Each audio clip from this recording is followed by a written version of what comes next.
অনেকদিন ধরে শুনতে পাচ্ছি দীঘাপতিয়ায় মটকা চা পাওয়া যায়। আর সেই কথা শুনেই আমি চলে গেলাম ছোট ভাই হবির দোকানে। সেই চা খাওয়ার অভিজ্ঞতার কথাই আপনাদেরকে শোনাবো এবং দেখাবো।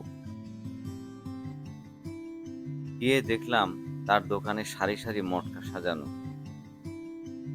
ছোট ভাইয়ের দোকানের নাম অতিথি টি স্টল। অতিথি টি স্টলটি উত্তরা গণভবনের ঠিক সামনেই অবস্থিত। প্রথমে মটকা দিয়ে দেওয়া হয় উত্তপ্ত চুলায়। তারপর সেই মটকা তুলে এনে এর মধ্যে একে একে দেওয়া হয় সব রকম উপাদান। এই মটকার মধ্যে চিনি দিতেই হুট করে আগুন জ্বলে উঠল।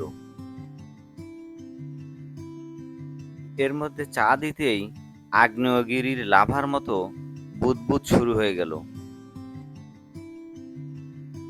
এই চা তৈরিকরণ প্রক্রিয়াটি খুবই ইন্টারেস্টিং এবং আমার কাছে ছিল এটি একটা নতুন অভিজ্ঞতা।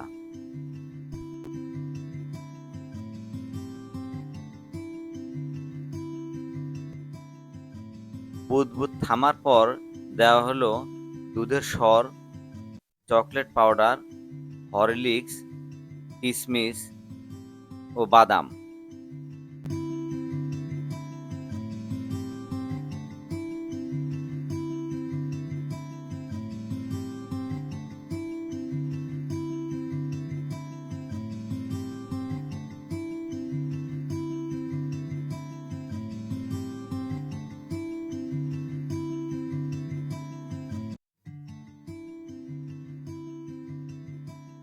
চা বানানো শেষ, এবার খাবার পালা। গরম মটকা চাটি টিস্যু পেপার দিয়ে জড়িয়ে আমার হাতে দেওয়া হলো। চাটি আসলে খুবই সুস্বাদু। উত্তরা গণভবনের সামনে আপনারা এই মটকা চায়ের স্বাদ অনুভব করতে পারেন।